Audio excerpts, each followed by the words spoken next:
Noche para ustedes. Y bueno, quisiera compartir algo de la palabra de Dios que creo que es relevante para el contexto actual en el que nos encontramos y bueno, relevante espero también para nuestras vidas. Pero antes de comenzar la exposición de la palabra del Señor, ¿por qué no oramos para que el Señor nos hable a través de su palabra? Oremos. Padre, te pido que por favor, por tu Espíritu Santo, tú obres tomando esta humilde exposición de tu palabra y la hagas útil por tu Espíritu Santo para los que escuchan. Señor, no es el orador, no es las palabras, es tu Espíritu usando tu palabra. Y Padre, en dependencia de tu Espíritu, te pido, Señor, que me ayudes a explicar el significado de este pasaje y aplicarlo de manera correcta, Señor, de acuerdo a las limitaciones y habilidades que tú nos das. Padre, quebranta nuestros corazones y ayúdanos a ver el mensaje glorioso del Evangelio para nuestra sociedad. En Cristo Jesús. Amén. Si tienen sus Biblias, por favor, les pido que abran sus Biblias en Mateo capítulo 5. Mateo capítulo 5 y vamos a leer de los versos 33 al 48. Pero esta noche me voy a centrar en los versos 38 al 42. Pero ¿por qué no leemos desde el verso 33 de Mateo 5?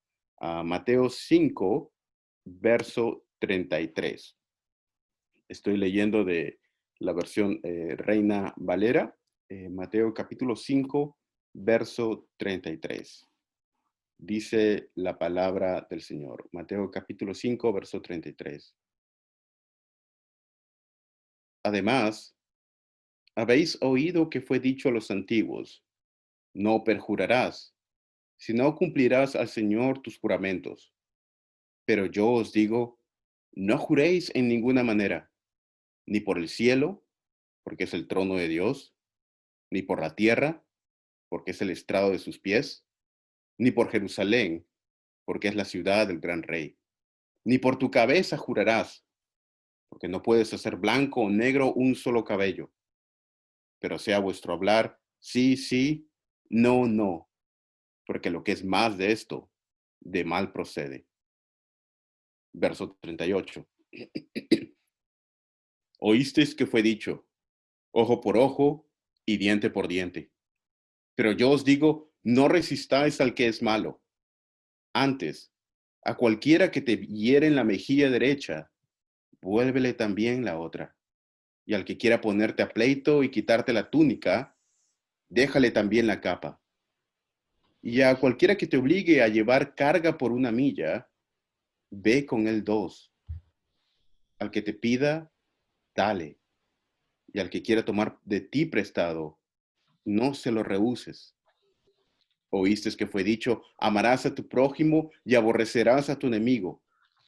Pero yo os digo, amad a vuestros enemigos. Bendecid a los que os maldicen. Haced bien a los que os aborrecen. Y orad por los que os ultrajan y os persiguen, para que seáis hijos de vuestro Padre que está en los cielos, que hace salir su sol sobre malos y buenos, y hace llover sobre justos e injustos. Porque si amáis a los que os aman, ¿qué recompensa tendréis? ¿No hacen también lo mismo los publicanos? Y si saludáis a vuestros hermanos solamente, ¿qué hacéis de más? ¿No hacen también así los gentiles? Sed pues vosotros perfectos, como vuestro Padre que está en los cielos es perfecto. Amén. Es la palabra del Señor.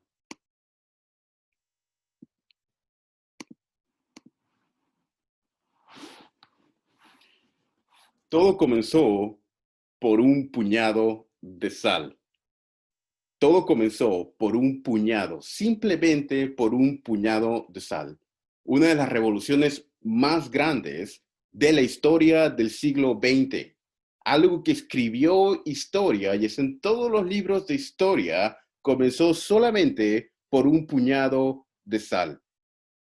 El 3 de junio de 1947, el vicerrector británico en la India, Louis Mountbatten, anunció la separación del Estado de la India y del Estado de Pakistán del Imperio Británico. De esta manera, se ponía fin a la ocupación británica en la India, que había comenzado 3 siglos antes, en 1612. Pero también con este acto de independencia de la India de Reino Unido, también se ponía fin al movimiento de independencia que había comenzado 17 años antes por el líder hindú Mahatma Gandhi. Y todo comenzó con un puñado de sal. 17 años antes de 1947, el 12 de marzo de 1930, Mahatma Gandhi comenzó una marcha pacífica de protesta contra el monopolio de la venta de sal británica en la India. Ahora, ¿cuál era el problema? ¿Qué es lo que estaba ocurriendo? Bueno, el monopolio de sal británico en la India, obviamente. Los británicos tenían el control de la compra y venta de la sal en la India. Y Gandhi llevó a cabo una revolución. Sin embargo, fue una revolución pacífica, una de las campañas revolucionarias más exitosas en la historia del siglo XX y completamente diferente a las revoluciones, por ejemplo, la revolución bolchevique en Rusia o la revolución de Mao en China o incluso la revolución de Sendero Luminoso que tuvimos en nuestro país. La revolución en la India fue completamente diferente. Una campaña de independencia que no estuvo basada en grandes ejércitos o poder armamentista, sino en el poder de la paz. Gandhi comenzó lo que se conoce el día de hoy, la marcha de los 387 o 400 kilómetros. Cuando Gandhi comenzó esta marcha, solamente habían 78 seguidores. Después, para el 5 de abril, unas semanas después, eran más de 60,000. Y al llegar a la playa, hizo sal. Fue puesto inmediatamente en la cárcel el 5 de mayo de ese mismo año, sin ofrecer resistencia al Imperio Británico, sino más bien de una manera pacífica, lideró un movimiento de rebelión, sin una sola muerte, en contra de los británicos. La resistencia pacífica de Gandhi en contra del Imperio Británico es de conocimiento público. La mayoría encontrará esta resistencia y esta marcha de la sal en los libros de historia. Sin embargo, algo que no encontrarán en muchos libros de historia es que justamente estos versos que acabamos de leer, Mateo 5, 38 al 42, fue la inspiración de Gandhi para la Revolución Pacífica. Y estos versos que acabamos de leer fueron el lema de su campaña. Y en estos versos, y el estudio que vamos a ver en esta noche, vamos a ver el por qué Gandhi usó estos versos y qué importancia tuvieron para su día y qué importancia tienen para lo que estamos viviendo en nuestro contexto actual. Ahora, quisiera hablar 3 puntos del pasaje. La mayoría estaban esperando a eso, ¿verdad? Bueno, quisiera hablar 3 puntos del pasaje y en cada punto voy a decir lo que el texto significaba en su contexto original, es decir, qué es lo que el texto significa. Luego voy a explicar qué es lo que el texto no significa y luego vamos a cerrar con algunas aplicaciones. Y eso vamos a hacer en cada punto y luego vamos a concluir con una conclusión general. Cuando ven el texto, el Señor Jesucristo está citando ahí el libro de Éxodo, Éxodo capítulo 21. El Señor está citando en el verso 38 del capítulo 5, Éxodo capítulo 21, versos 23 al 25. Y dice, pero si hubiera algún otro daño, entonces podrás como castigo, vida por vida, ojo por ojo, diente por diente, mano por mano, pie por pie, quemadura por quemadura, herida por herida, golpe por golpe. Esto es lo que se conoce como la ley Taliónix, o también conocida como la ley del ojo por ojo y diente por diente. Esto es lo que el Señor está citando al iniciar este pasaje. Ahora, ¿qué es la ley Talionix? ¿Qué es esta ley que el Señor está diciendo aquí al iniciar? Habéis oído, pero yo os digo. Bueno, esta ley que está escrita por Moisés en el libro de Éxodo y se repite en varios lugares del Antiguo Testamento, como por ejemplo Deuteronomio, etcétera, estaba basada en el Código de Hammurabi, un código que fue escrito 2800 años antes de Cristo. Y el propósito era poner un límite a la retribución de la venganza. Establecía el límite de la igualdad y el hecho de que todos, independientemente de su estatus, tenían que comparecer ante la justicia. Ahora, debemos tener claro lo que el Señor está diciendo y lo que no está diciendo aquí en relación a la ley Talionix. El propósito de esta ley dada en el Antiguo Testamento no era de ninguna manera fomentar la venganza. Esta ley de ojo por ojo y diente por diente no tenía el propósito de fomentar la venganza, sino de promover la justicia. ¿Por qué? Cuando uno lee simplemente las palabras, podría parecer que está animando a ser vengativos. Eso es exactamente lo que no era el propósito de la ley cuando fue dada. Era muy común en antiguos tiempos y también igual en nuestros tiempos de los ricos y poderosos abusar de los pobres y de los débiles. Una persona poderosa podría quitarle la vida a otra persona y luego ir al juez y solamente por su crimen pagar una multa monetaria. O quizá una persona agraviada, una persona poderosa agraviada por una persona pobre, podría vengarse y por este insulto podría quitarle la vida a él y a toda su familia. Entonces, esta ley tenía el propósito de regular la venganza o regular el aspecto punitivo que sea de acuerdo a la falta y todos por igual. Entonces, asumía esto en primer lugar, que todos eran iguales ante la ley. Ya sea que seas rico o pobre, el castigo por el crimen es el mismo, ojo por ojo, diente por diente. Ya sea que seas hombre o mujer, hay justicia para ti. Ya sea que seas extranjero o seas judío, la justicia era para ti. ¿Por qué? Porque lo que está detrás, lo que está la presuposición detrás de esta ley dada por Moisés, es que todo ser humano en virtud de ser creado a la imagen de Dios, merece un trato justo, independiente de sus características. La dignidad del ser humano no se deriva de su estatus social, de ser rico o pobre, de ser hombre o mujer, de ser inteligente o no inteligente, de su nacionalidad, tampoco incluso de su moralidad. La dignidad del ser humano se deriva del hecho de que hemos sido creados a la imagen y semejanza de Dios. Y es por esto que toda vida es preciosa ante los ojos de Dios. Y esto es como comienza el pasaje. Ahora, hemos visto en las últimas semanas, esto es gigante aquí en Irlanda, en Reino Unido, y yo creo que también ha impactado bastante en el Perú el movimiento Black Lives Matter. Las vidas de color importan. Veo carteles por todos lados por aquí, la gente está muy encendida en las redes sociales con este logo de las vidas de color importan. Uh, y aunque no estoy de acuerdo para nada con este movimiento, de hecho me opongo rotundamente al movimiento Black Lives Matter como tal por una serie de razones, estoy de acuerdo con la declaración que todas las vidas y las vidas de color importan. Sin embargo, mi pregunta para todo aquel que haya escuchado esto y tenga alguna y haya usado la frase es, ¿por qué? ¿Por qué es que las vidas de color importan? ¿Por qué? Si tú tienes un amigo que defiende y hace esto y no es cristiano, pregúntale, ¿por qué? Porque la ley lo dice.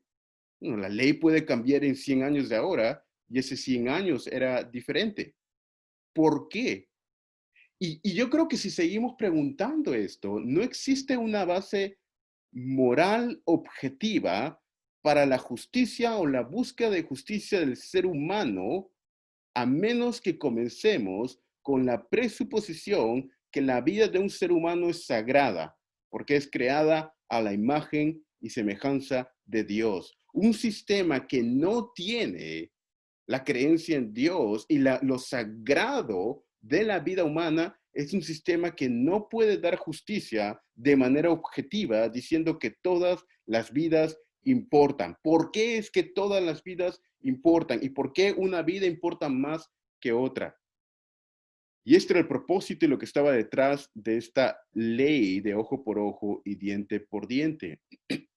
Como ya se dijo, era de acuerdo a la falta cometida. Si alguien te arranca un diente, no debes quitarle la vida, sino debe ser algo que sea equivalente.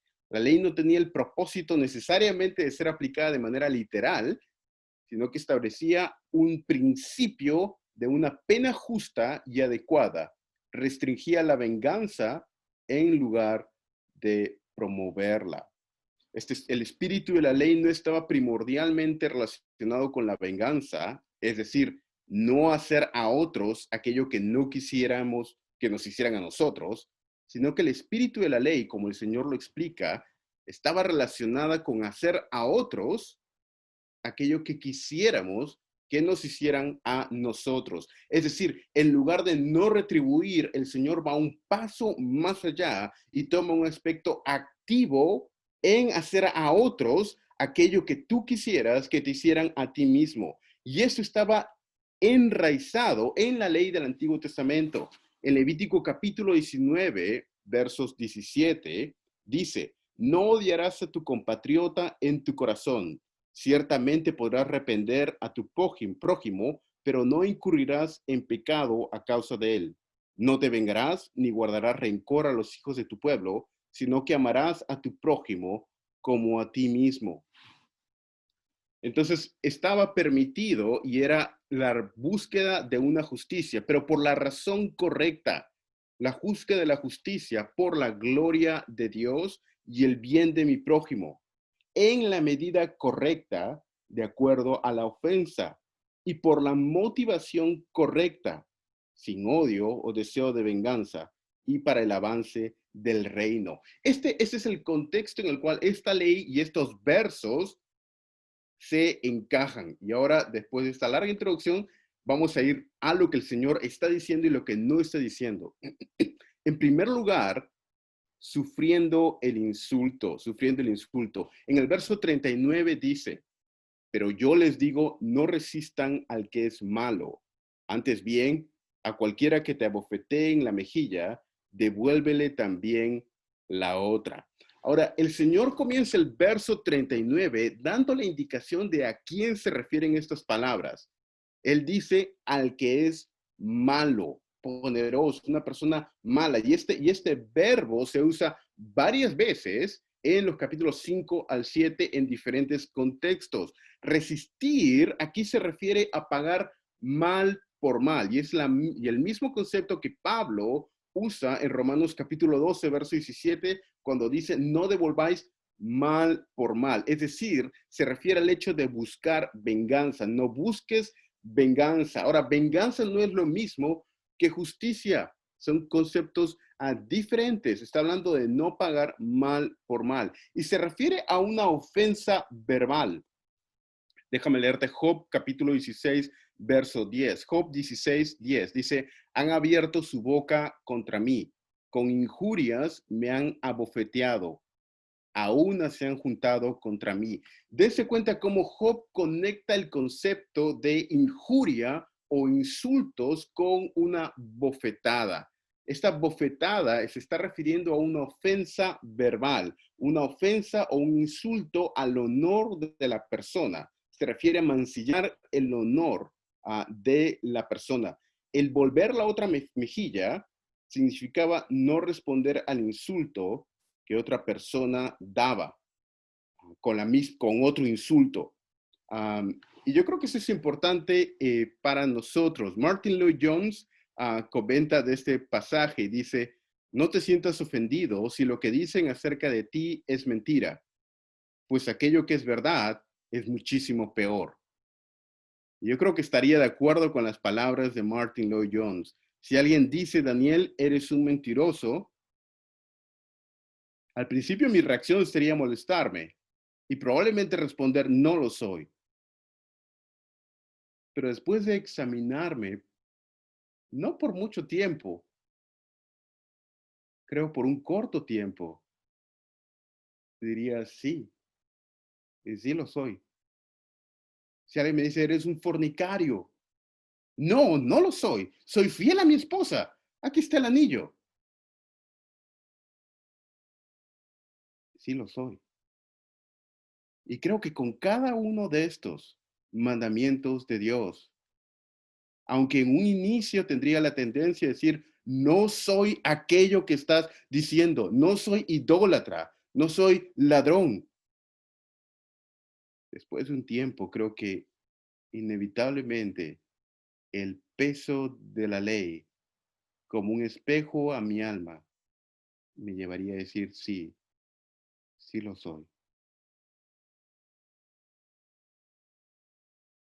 Y eso es justamente lo que me lleva a decir en Cristo Jesús, soy justo.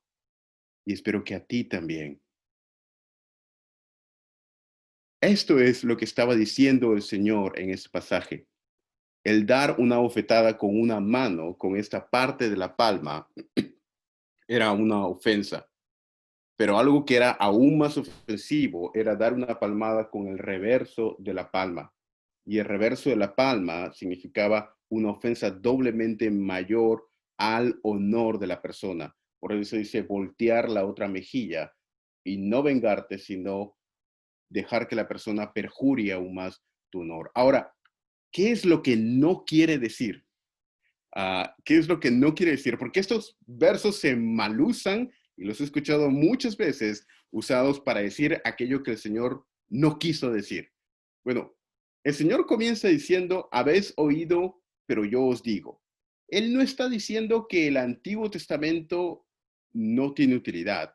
No está diciendo que la ley de Moisés estuvo errada o que hubiera un error. Él está tratando de corregir la interpretación errada de los escribas y fariseos de la ley de Moisés. El problema con los fariseos no era que no estudiaban las escrituras, sino que la mal interpretaban y la mal aplicaban a la vida de sus oyentes.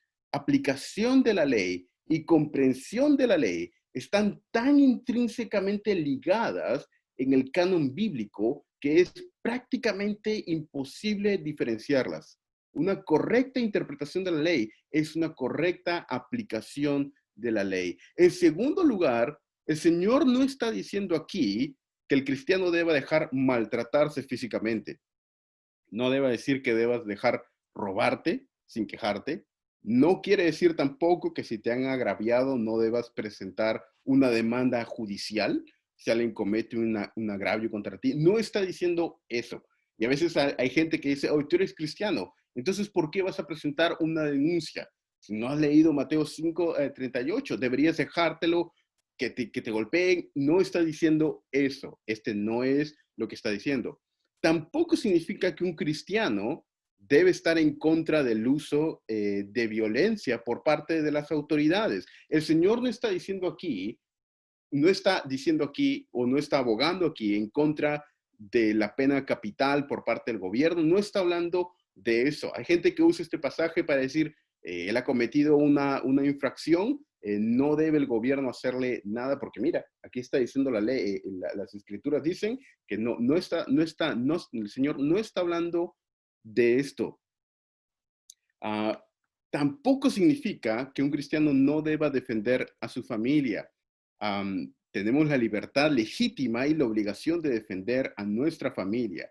Si un ladrón viene a mi casa y quiere robarme y abusar o golpear a mi esposa, y yo tengo un arma o algo y me cita Mateo 5:38, yo igual le tiro un balazo o igual le tiro un golpe o cualquier cosa, con todo y el verso, porque no quiere decir eso. El Señor no está abogando aquí por la no defensa. Uh, ¿Qué es lo que está y cómo se aplica entonces? Y si en el contexto original está hablando de insultos y ofensas, bueno, en primer lugar, no debemos pagar un insulto con otro insulto, sino que debemos soportar pacíficamente el insulto.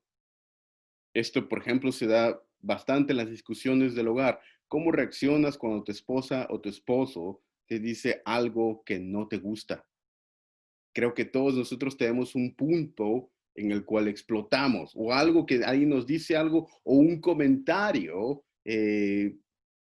sacado de lugar que nos puede molestar mucho. ¿Cómo reaccionas en ese momento? ¿Cómo reaccionas en tu trabajo o en la sociedad? Ay, hermano, es que usted no entiende. Yo tengo mi carácter. Yo no me puedo controlar. Usted sabe, yo tengo un carácter fuerte. Arrepiéntete de tu carácter fuerte. Arrepiéntete de ese carácter fuerte y no lo uses como una excusa para tu pecado. Es que usted no sabe, hermano. A mí me hierve y se me sale el indio. Bueno, que se te quede el indio y que no salga, eso es pecado. Está hablando de no responder con un insulto o con un agravio cuando otras personas dicen algo, pero sufrir ese agravio. El llamado es a una resistencia de no violencia en este caso. Cuando el poner la otra mejilla quita el poder al aquel que te humilla. Puede maltratarse a alguien, pero no se puede quitar o humillar o tomar tu dignidad. Esto quita la iniciativa al opresor, vence el miedo, humilla a la persona que insulta y mantiene la dignidad a aquel que es insultado. Quizás nosotros lo hemos experimentado el día de hoy, especialmente en la arena pública. Existe una gran reprensión para los creyentes cuando expresan sus creencias. Celebre el orgullo gay. Estamos en el mes del orgullo gay. Y hay incluso cristianos, no sé cómo será en el Perú, pero aquí en Europa que celebran el orgullo gay y van a las marchas de apoyo del orgullo homosexual. Creo que en parte por presión de sus amigos.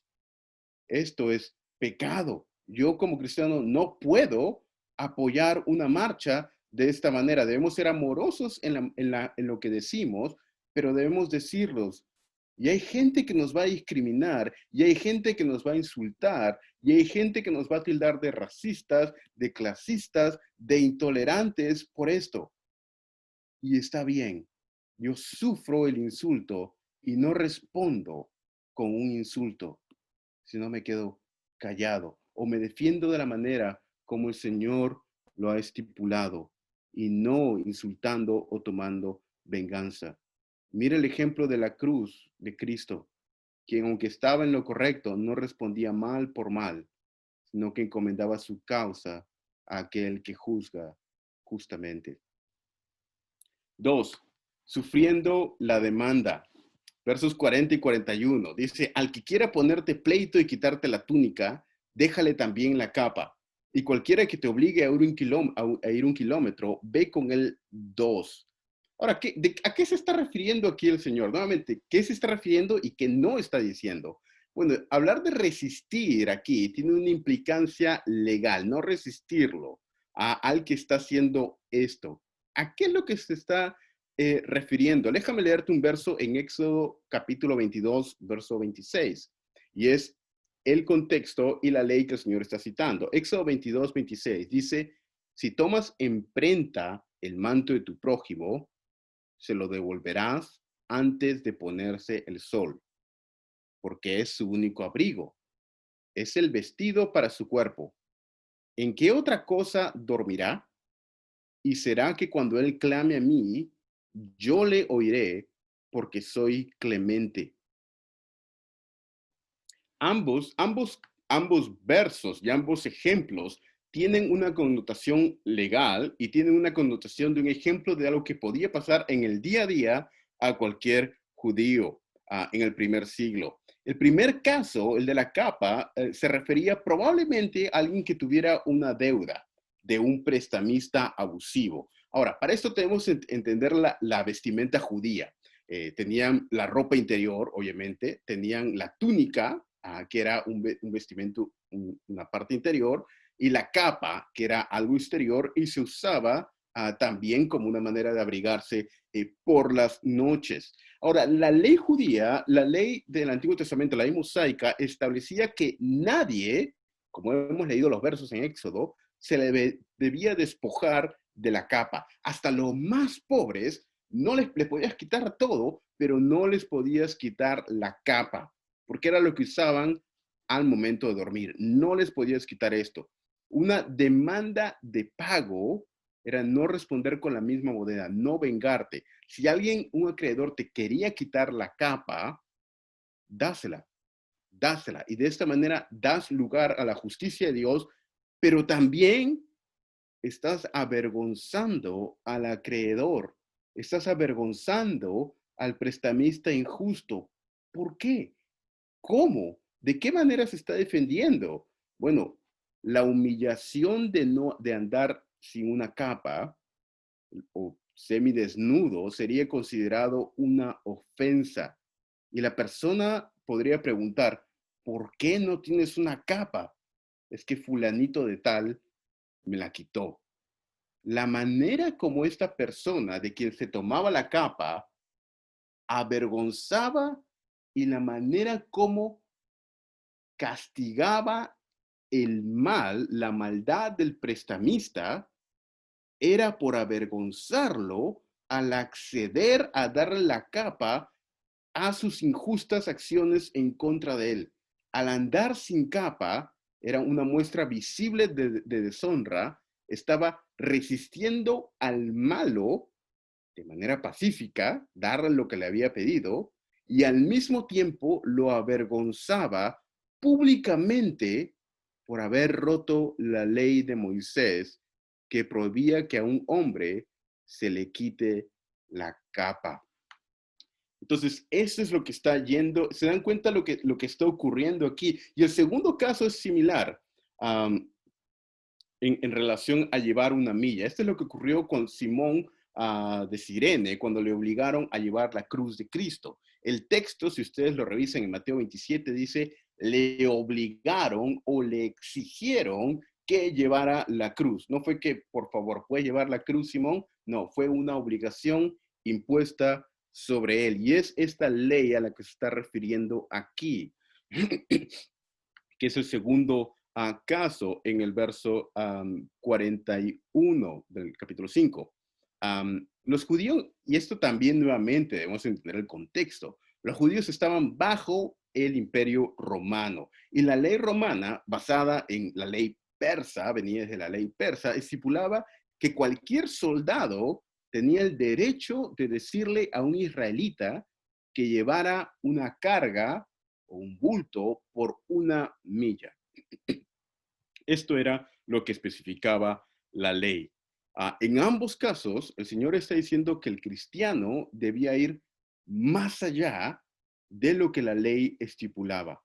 Y al ir más allá de lo que la ley estipulaba, mostraba una obediencia radical al reino, y esta obediencia radical al reino de Dios era tan contraria a los valores del mundo que no podía sino avergonzar a las personas que estaban haciendo mal, y a la comunidad representaba un testimonio tan fuerte de que estas personas vivían con una ética diferente a la de las demás personas, y esta ética diferente hacía que estas personas brillaran como una luz y se preguntaran, ¿qué hay de diferente en ellos de los demás? Los valores de aquellos que pertenecen al reino de Dios y al reino de las tinieblas son radicalmente diferentes, y casi en ninguna circunstancia se evidencian más que cuando se relacionan con una ofensa. Y dense cuenta que en estas dos no fue algo injusto. La persona podría haber reclamado, pero en la ley dice que no me quites la capa al primer acreedor. O podría haberle dicho al soldado romano, pero la ley dice solamente una milla. En ambos casos está usando una manera de resistencia pacífica, y el Señor extendiendo su reino a través de esto. Ahora, ¿qué no quiere decir esto? Debemos ser cuidadosos y explicar qué no quiere decir.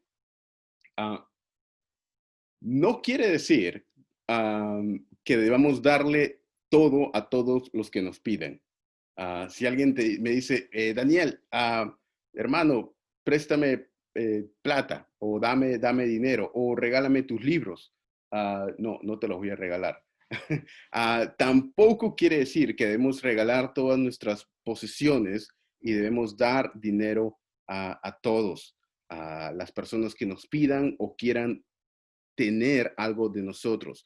Se aplica al día de hoy. Bueno, tiene una aplicación a litigios. Si estás en un litigio en la iglesia o litigio con un hermano, se aplica a sufrir la pérdida.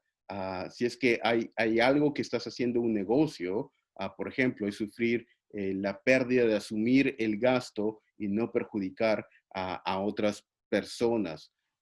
El cristiano, hay una implicación ética aquí en cuanto al esfuerzo del cristiano en llevar más de una milla, en hacer más de lo que te están pidiendo, un esfuerzo que va aún más de lo que se requiere de ti.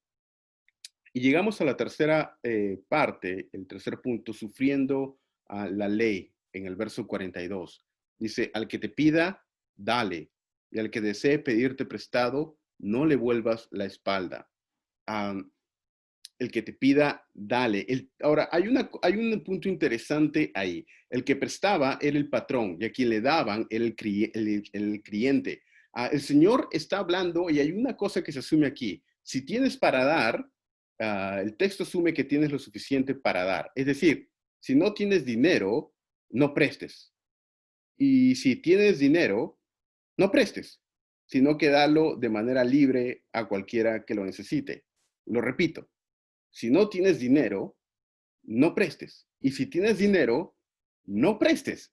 Puedes darlo de manera libre. En cualquier caso, es recomendable no prestar. Si tienes, dalo. Si no tienes, no puedes dar lo que no tengas. ¿Qué es lo que estaba ocurriendo? Bueno, había la tentación en aquellos días como en los nuestros de cobrar intereses excesivos por los préstamos.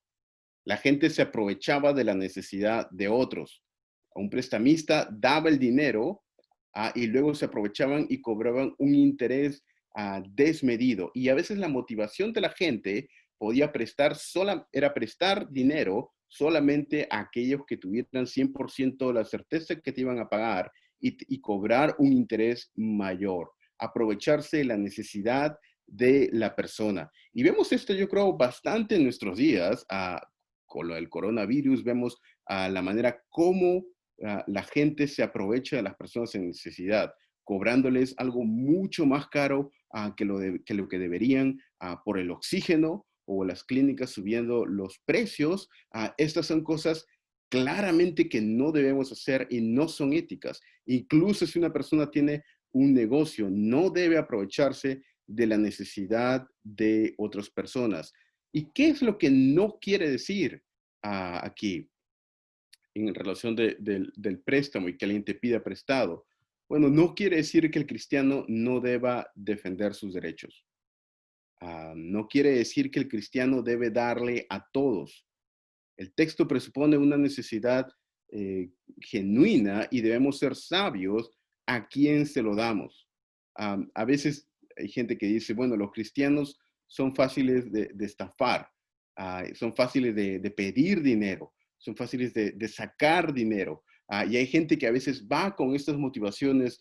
Yo le he visto, y a veces incluso a misioneros o cristianos que vienen del extranjero, que tienen buena voluntad de ayudar, y hay gente que se aprovecha de este buen deseo de la persona de dar para tomar su dinero. Esto es algo que no se debe hacer y debemos ser debemos ayudar, pero debemos ser sabios en la manera como ayudamos. No debemos caer en la trampa de la usura, sino que debemos ayudar genuinamente a aquellos que están en necesidad. Um, y déjame concluir este pequeño estudio, esta pequeña meditación en estos pasajes, de este pasaje de la Escritura en esta noche, con una con una pregunta para tu persona. Hemos visto en estos pasajes cómo el Señor lidia con la parte de la justicia genuina y el no venganza y los valores y la ética de aquellos que están en su reino. Y esto es parte de haber sido creados a la imagen de Dios. No existe perdón sin justicia y no existe justicia sin retribución. El hecho de que podamos perdonar y el hecho de que le pueda dar la capa a otra persona y el hecho de que pueda resistir de esta manera y causarle vergüenza en un sentido y el hecho de que pueda no vengarme de aquella persona que me insulta es porque descanso en la justicia divina. Dios es quien pagará. Yo renuncio a mi derecho de vengarme. Renuncio a mi derecho de cuando alguien me insulta, insultarle de vuelta. Renuncio a mi derecho y pongo la otra mejilla porque confío en el Dios que es justo y Él va a retribuir y va a juzgar mi causa de manera justa. Jesucristo es el león de la tribu de Judá, es el cordero de Dios que quita el pecado del mundo. El cordero es su bondad, su misericordia, su mansedumbre y aquello que me ayuda a ser bueno y justo y misericordioso para con otras personas. Pero el león de la tribu de Judá es aquello que me ayuda a perdonar, no porque me hago el loco con la ofensa, sino porque Jesucristo es el león que va a juzgar aquello que me han hecho a mí y va a traer justicia a todo lo que el día de hoy vemos, e incluso aquellos que me han ofendido. Y es el león lo que me ayuda a perdonar a otros. Perdono porque dejo esto en las manos de Dios. Puedo perdonar a mi padre el día que hoy que estamos celebrando el Día del Padre. Y quizá algunos de ustedes siguen con rencor y tienen rencor hacia sus padres por cosas que les hicieron cuando eran pequeños. Y hasta el día de hoy, incluso en el Día del Padre, incluso aunque tu padre físico no esté contigo, todavía recuerdas y todavía lloras al recordarlo. Puedes perdonar, déjaselo a Dios. Él es el Dios justo y misericordioso que va a lidiar con esto. Él es quien paga. Es esta noción la que me permite cumplir la ética del reino en este pasaje de su justicia.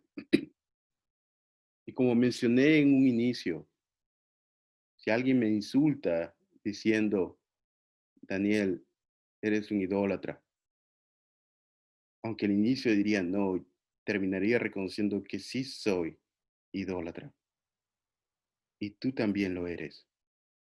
No solamente has roto una ley de Dios, has roto todas sus leyes, todo el tiempo. Y así como hay este clamor de justicia en ti cuando ves algo injusto, esto viene por ser creado a la imagen de Dios. También hay un clamor de justicia en contra tuya al haber ofendido al Dios justo y santo. Y esta justicia requiere ser satisfecha y será satisfecha. La única pregunta para ti el día de hoy es, ¿será esta justicia satisfecha por ti o por alguien más? Y porque es una ofensa a un Dios eterno, es una ofensa que requiere un castigo eterno. Y esa justicia será satisfecha por ti un día cuando Dios te juzgue si no estás en Cristo Jesús. Pero el día de hoy puedes clamar por misericordia y perdón. Y mira la cruz de Cristo, donde se interlaza el amor de Dios y la justicia de Dios. La justicia cargando con aquello que yo merecía y que tú merecías, y cargando con aquello que tu padre o cualquier persona que te haya ofendido y que tú guardas rencor el día de hoy. Míralo a través de la justicia de Dios. Esa persona ya ha sido justificada en Cristo y Cristo ya pagó. Y si no fue justificada en Cristo, míralo con misericordia, porque Dios va a traer justicia. Mi pregunta para ti es, ¿estás en Cristo? Mira a Cristo en esa cruz, como no respondió mal por mal, sino que encomendó su causa a aquel que juzga justamente. Oremos. Señor, te damos gracias por estos pasajes de la Escritura que hablan tan claro a nuestra vida. Señor, yo te pido que si alguien está escuchando el mensaje en esta noche, que tú avives su conciencia y generes arrepentimiento, Señor, para que esta persona pueda buscarte y buscándote encuentre vida. Oh Señor, que pueda venir a ti, quebranta el corazón de piedra. Señor, háblanos en esta noche y muéstranos la manera como debemos vivir, esa manera que te agrada y eso que podemos hacer solamente por tu gracia, porque tú ya lo has hecho por nosotros. Te lo pedimos todo esto en Cristo Jesús. Amén.